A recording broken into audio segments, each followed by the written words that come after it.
is Pastor Lisa Arledge. I used to be Lisa Kalmbach. I still am, I guess, in there somewhere. But again, I am honored and deeply pleased to be here today and to worship with you and to share a message about our gospel reading today. I want to let you know that I was here from the age of 5 to the age of 17. And at the age of 17, I took many wrong turns. And at the age of 17, those wrong turns lead me to this work that I now do with other kids to help them to pause before they take the first wrong turn, check in with God, be in relationship with Christ, and make sure that before they make 6 wrong moves that take you down the road too far, that their lives are on track with what God would have them do. Does that sound like about right, guys? Yeah. Yes. So today we have with us today Larry and Stephen and Sandell and Noah and Donald. They're part of OASIS, and they've come here to share their stories with you about what OASIS means to them. And so we're just so glad to be here. And I would like to let you know that I'd like to try to explain a little bit what happened to me, because I think it ties very much in to the gospel lesson today. So we're going to look at the second part of the gospel lesson. If you still have your blue sheet, look at it. We're going to begin in the second part, and we're going to talk about verse 32, when they brought to him a deaf man who had an impediment in his speech. And what happened is they brought the deaf man to Jesus, and Jesus wasn't really there to heal people. He had other business to do. He was trying to keep the healing part quiet because he had much teaching to do, and he was about to change everything in the way religion had been done. And instead of healing people, he wanted to try to get that message across, but as it turns out, everyone needed him. So this is the moment here in verse 32, where this man comes to him, and he took him aside in private, away from the crowd, and he put his fingers into his ears. That's it. Jesus put Jesus' fingers into his ears, okay? And then he spat. That means he spit. And he touched his tongue, and then looking up to heaven, he sighed and said to him, "Ephatha," that is, be opened. Today I'd like to talk to you about this idea of being open. OASIS is an inner city outreach that we've been doing for a long time. Noah's probably the first kid that showed up about 9 years ago now? 9 years ago. And at that time that he showed up, Noah was an angry little kid. And anything we said to do, Noah said, "I'm not doing that." Did he? And Noah, I will say to you now, is a man of God. He has spent time every Sunday, every Wednesday, every time the church gets together, Noah is there. And his life has been transformed by his relationship with Christ. We're going to hear from him a little bit later. But OASIS stands for O, open. So it's a great day to talk about being opened, because for us that means being open to God and open to each other. Because as we provide times in our lives to be open to God, then God can be God. And God can grab us and do with us what God wants to do with us. And that's the part about being open to God. God, through Jesus, Jesus only told us 2 things: love God and love each other. Being open to God is one thing, but being open to each other is another. And so at OASIS, what we try to do is we try to let people know that we understand that we're all weird. And the fact is that y'all in this room are weird too. We just look a little weirder and act a little weirder at OASIS. But the idea is that we try to look at people for who they are and realize that they're becoming someone. And that's how we do it. We stay open to God, which gives us the strength to be open to each other, and we spend a lot of time together trying to do that. Open. And the next part of OASIS is accepting. That's the A. Providing a safe place. That's the S. To instruct in the ways of Jesus. You're never with me more than 10 minutes, and I've mentioned Jesus. And so has everyone else, actually. To provide a safe place to instruct in the ways of Jesus as we all surrender to Christ. That means we realize that God's in charge, we're not. That's the hardest part. To provide this safe place as we all surrender to Christ and form a community grabbed by grace. And that idea of being grabbed by grace means that we don't really have much to do with it. If we present ourselves as a living sacrifice to God, He's going to grab us, and He's going to do something with us. And these young men here today, God has grabbed, and God is doing something with them. So we're open to God. We're open to what God's doing. We're open to each other. We work on that. We have a statement at OASIS. It's new, and it goes like this. OASIS. Something happens to us here. And this idea is that really God is the actor. And if we can give God the space for grace, then lives can be changed. So we work on that. We work on providing that space. So for me, I grew up in this church. I gave the youth sermons. I read the gospel. I tried to talk Lowell Unger into changing the music at worship back in 1974. And he said, Lisa, we just can't do it that way. And you know, actually since that time, I've heard that about 100 times. And I was raised here. I was on the pastoral search committee. I was a good kid, and then I took my wrong turns. I ended up in a difficult marriage. I had 2 beautiful children, but I was overwhelmed, and I became depressed to the point one day that the kids went off to school, and I couldn't get off the floor of the bathroom. And I remember one Bible verse, and the reason I remembered it was because I had kept a Faith Lutheran bulletin. And on that bulletin it said, "Make thy way straight before my face," which is from Psalm 4.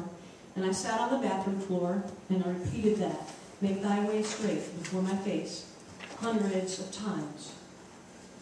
What might have been hours, after what might have been hours, I stood up, looked at myself in the mirror.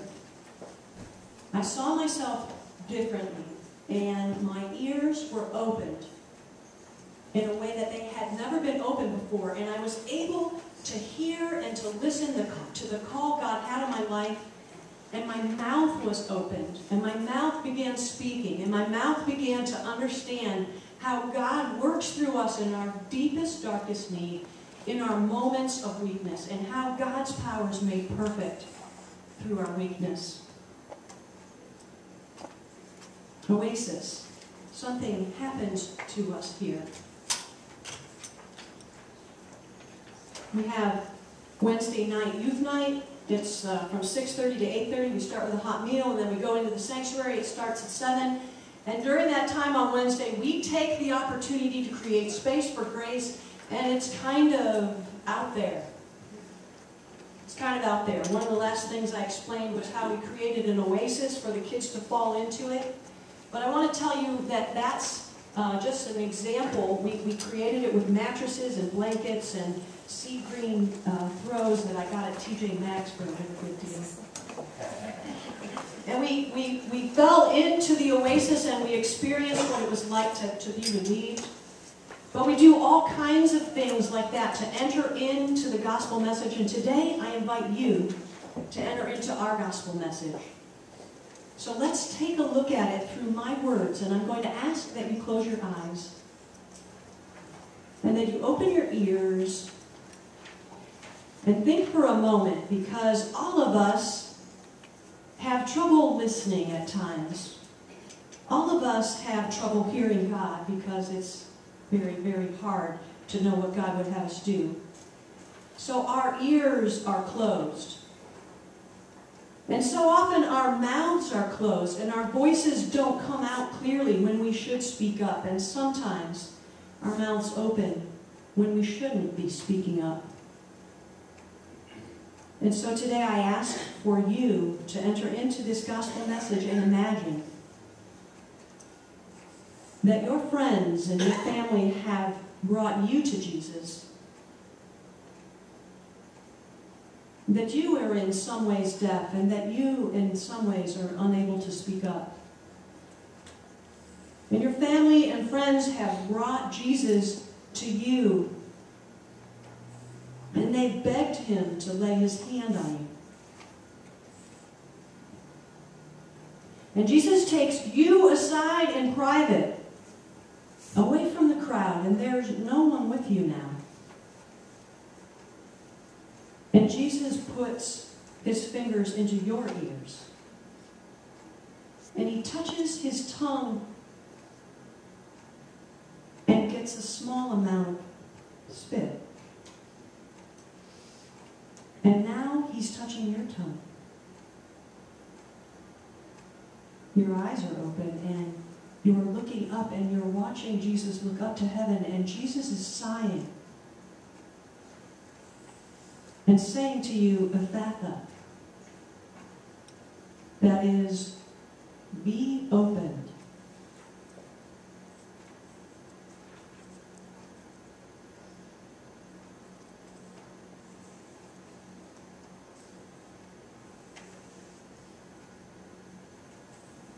And I ask for you to just experience this moment where you too have an opportunity to be open to what God is calling you to do. And you too have an opening to speak up. In a moment, I'm going to ask the boys to come forward, but I'd like to introduce them to you first. You can open your eyes.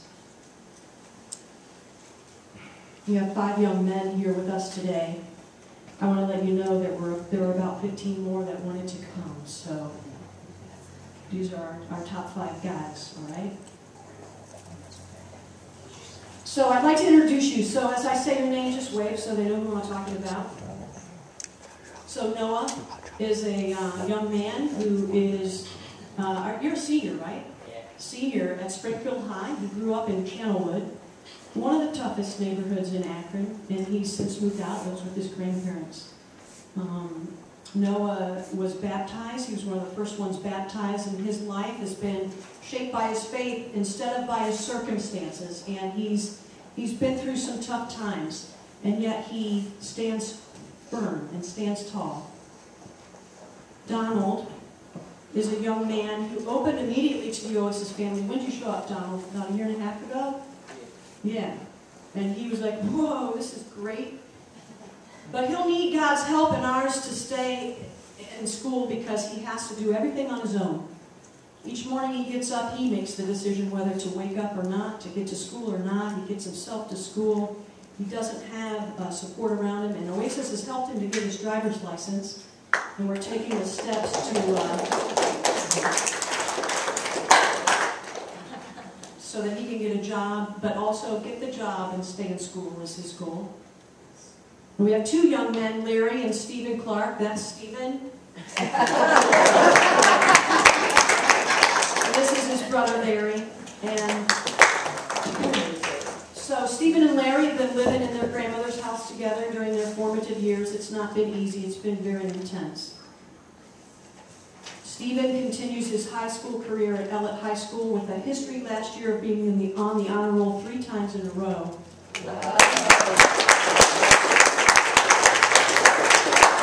And our goal this year is no school suspensions. Larry has an opportunity. In fact, Monday he gets his apartment to move out from his grandma's house. And Stephen is very glad that he's doing that. And my friend Sandell. Sandell is here. And Sandell, you started showing up about 1.5 years ago as well, right? And Sandell couldn't sit still. And he would really literally move around the entire time on Wednesdays and Sundays, no matter what. We just kind of watched him like, well, you know what, like. And then something happened to him. He went to the work camp experience. He went to Philadelphia. And Philadelphia, they were in the worst city. They were in Fishtown, one of the worst cities, drug capital of the world. And they went there to work in a community garden and at a homeless shelter and to help out. And Sandell had an experience there where he really did open himself up to God, and God opened him up, and he came back a changed young man, because the first Sunday he came back, I said, Sandell, how are you doing? And he stood and talked to me for 10 minutes, standing there, not moving once. And worship in Sunday school that day, he didn't move.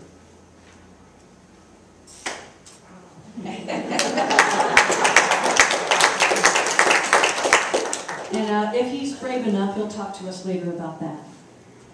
So right now, I'd like to have everybody, each of those young men, come up and tell them what Oasis means to them. Come on up.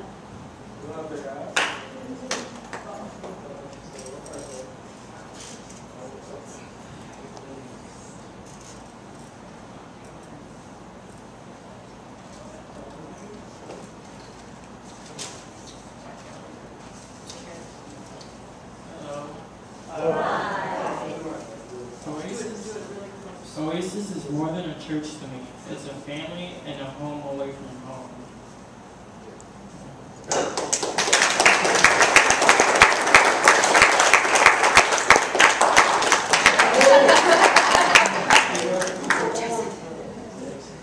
How y'all doing today? Pretty good, pretty good. All right. I lost my paper, so I kind of got to wing it here, you know. Yeah, y'all for something. Well, Oasis, you got a bunch of crazy, cuckoo people in one place, but they're like all so much caring, and they understand each other. They help out. If you need, if you have problems, they come to your aid. They'll do everything for you. They just appreciate having your company. And if you're new, they'll accept you right away. They'll treat you like a family no matter what. No matter what you're going through, the hope, it's just a great place. You got great leaders. You got good friends like Noah. He's awesome. Basically, you know, we just all care for each other. Yeah.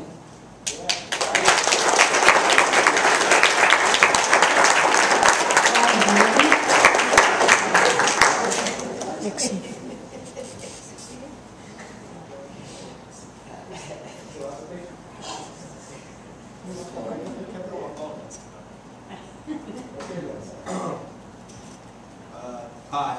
Hi. I'm Donald. Hey, Donald. Oasis. Oasis is more than just a bunch of kids getting together and running around like chickens with their heads cut. Oasis is a family, not just a family, but my family. Oasis is love. Oasis is like a getaway from all the killing, fighting, and drug selling on the streets. Oasis is a peaceful environment full of loving, caring people. When I'm there, I can be myself and completely relax. This is what Oasis means to me.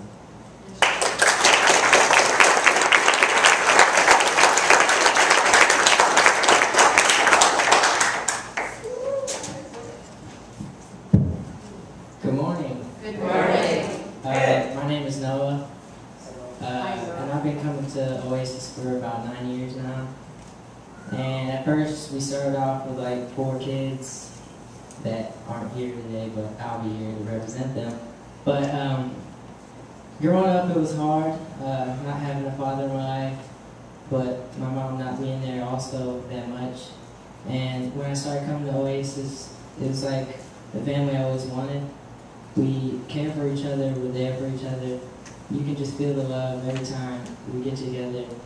And even though we're all different and crazy, we still love each other and we're always there. Thank you.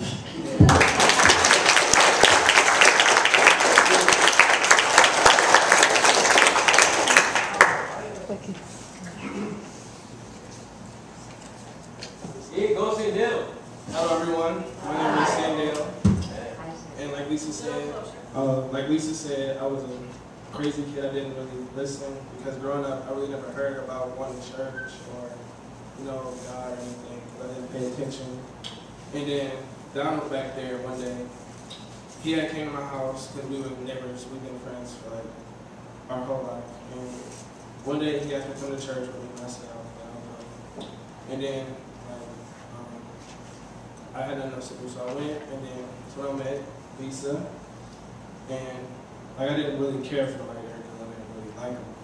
But I've been going for a year and a half now, and like on a mission trip, some things happened, like she said, and those 4 guys and more, we all became brothers. We had a near-death experience where we were in a car crash, and we were in a crash, and like I didn't have my seatbelt on, and I could have like really died. And ever since then, I listen because I want to be closer to God because it's really scary when you're about to die in a car crash. And since then, Noah, I've been with him a lot because he's like a brother to me. And that's it.